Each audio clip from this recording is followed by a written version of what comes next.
Here's something interesting about this channel.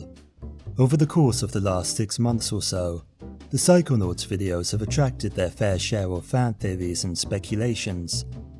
I thought it would be fun to share them all in one place. This is that place. We'll work backwards in time, starting with The Secrets of Psychonauts, a visual compendium of most of the Easter eggs and hidden references from the first game. I say most because I missed a few things, as will become clear in a moment. Here's a top-rated comment from Nero Redmond. Added on to the point of Sasha's resentment towards Tiffany lamps, the only thing on the table when his mother died was a Tiffany lamp, possibly causing a negative association extremely early on. Tacky, I can't look directly at it. The video includes an alternate theory that Sasha worked in the lamp factory before being recruited to the Psychonauts. Notice the label on this early piece of concept art. However, Tim Schafer did say this about the lamp. Why did Sasha hate those lamps? Oh, he associates it with his mother's death. Oh yes. my god, that's brilliant. So there you go, that's the more official theory, although I've always preferred the former. Here's another comment about Sasha's level. I imagine the cockroaches are sort of reference to Kafka's Metamorphosis, pure Central European angst, which is Sasha's thing. This relates to all those beetle-like figments scattered across the cube. Perhaps Sasha spotted these little creatures scampering about his father's cobbler shop. Perhaps he was reading some Kafka at the time. Kafka was a German language writer whose stories often featured the plights of lonely, confused individuals. The Metamorphosis is one of the most famous short stories ever written. The premise: a young man wakes up to find himself transformed into a giant beetle. The story reads like a bad dream. It's fast mixed with horror, and speaks to our deepest fears of isolation, alienation, and inadequacy. Several viewers pointed out the significance of the Censors. Notice how they are absent in Boyd's mind until the milkman is released. On the flip side, they're present in Raz's mind right from the beginning. The behaviour of the Censors indicates the mental state of the subject. Chris writes that the lack of Censors in Boyd's mind show how his brain is incapable of rejecting thoughts, even the absurd and illogical. Boyd doesn't filter his thoughts like most folk do, and so Raz is able to wander his mind without fear of censorship. But when Raz enters his own mind via the brain tumbler, Censors pop out at each new corner. Applied Atoms writes, the fact they attack Raz in the tumbler is an early indication that he's not exactly in his own mind anymore. Raz is a foreign presence inside his own mind, because his mind is not entirely his own. It has become psychologically disturbed. The source of these disturbances can be inferred early on, especially for those with a sharp ear for dialogue. Listen to what Raz calls the White Rabbit after seeing him for the first time. Check. Okay, Mr. Bun, you and I are gonna be tight. Wherever you Mr. go, Bun, I go. a name strangely similar to one the coach mumbles in his sleep. Oh, Mr. Bunny! For fans of the obscure, there's this tidbit from Andreas. If you cheat your way to confusion grenades and use them on Boyd at the gate, you'll almost reach the conclusion that there's no conspiracy at all, and that he's merely suffering from paranoid delusions. Wait a minute. I think there might not be a conspiracy after all. It's possible I am suffering from paranoid delusions linked to an entity I call the Milkman, who is, in actuality, the mummified remains of Abraham Lincoln. The confusion grenades produce the opposite effect, because Boyd's mind is confused to begin with. At least I think that's how it works.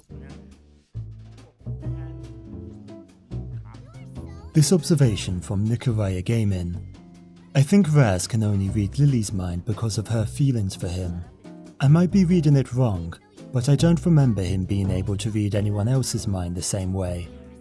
In the first game, Raz wasn't shown reading the thoughts of anyone but Lily, so his telepathy may be limited to those who hold a special place in his mind. Also, I suppose if he could read everyone's thoughts, he'd end up a pretty lazy detective.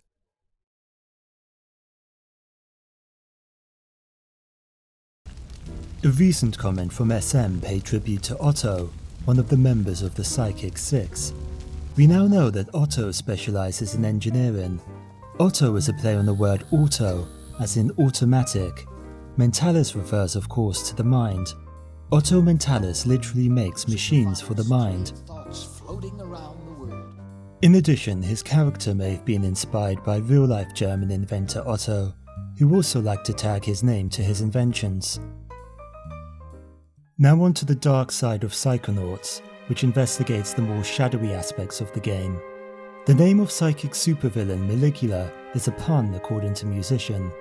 It's a play on the amygdala, one of two almond-shaped neural clusters in the brain. This is the area of the brain involved with the experiencing of emotions. It's also responsible for the body's fight or flight response. Perhaps her fight response is triggered by some deep-seated emotional memory, or maybe she's just wild at heart. We'll just have to wait and see. Maligula appears huge and godlike in the trailer, so there's a possibility that she's linked to some mythological figure or figures. Tim Schafer himself is a big fan of mythology. You just have to look at a game like Grim Fandango, Buenos dias. which is heavily rooted in Mexican folklore, or even his personal library. So who might Maligula be inspired by? Leon suggests she may draw from La Llorona. This is based on the theory that Maligula is the mother to these unfortunate Galocchios. La Llorona is a ghost said to appear at night by rivers or lakes, wailing the death of her drowned children. She's a popular figure in Mexican culture, and thought by many to be derived from Aztec mythology, specifically from this goddess.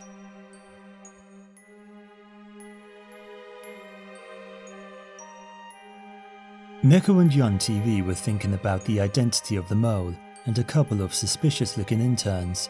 Their comment: I have noticed that Norma and Lizzie have yellow eyes, and since it seems they are sisters, it is very likely that they are part of the Galocchio family, and may even be moles.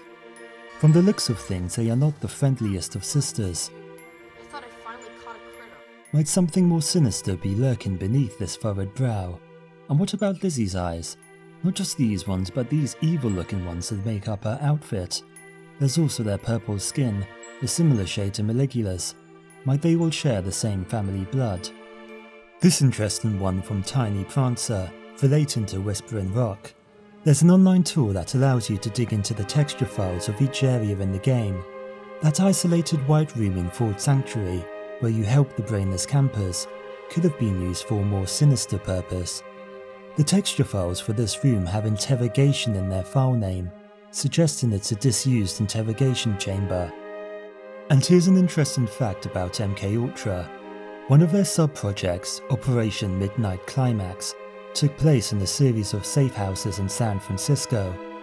Inside said safe houses, the unwitting victims were plied with drugs in an effort to extract secrets, all the while being monitored behind one-way glass. We'll end with a fun one. Otterloop asks about that rusted truck in the toothy maw of this tree. Does titanium warp nature as well as animals? For some, this tree may recall the Whomping Willow from Harry Potter and the Chamber of Secrets. Well, apparently this truck belongs to Ford, and it has been confirmed that titanium can warp wildlife. Here's a quick clip. Keep heading back here, you'll find the tree that ate the truck, ate Ford's truck. Oh yeah, that's back here too. After 16 years, all this theorizing and speculation will finally reach an end. However, the end of Psychonauts 2 may bring with it a whole new set of questions, so who knows? Maybe this is just the beginning. All I know for sure is the internet will be buzzing with spoilers for a while, so it may be worth finding a nice rock to live under. 16 years, long time, wouldn't want it all ruined by one sentence on the internet. In the meanwhile, stay safe, have fun,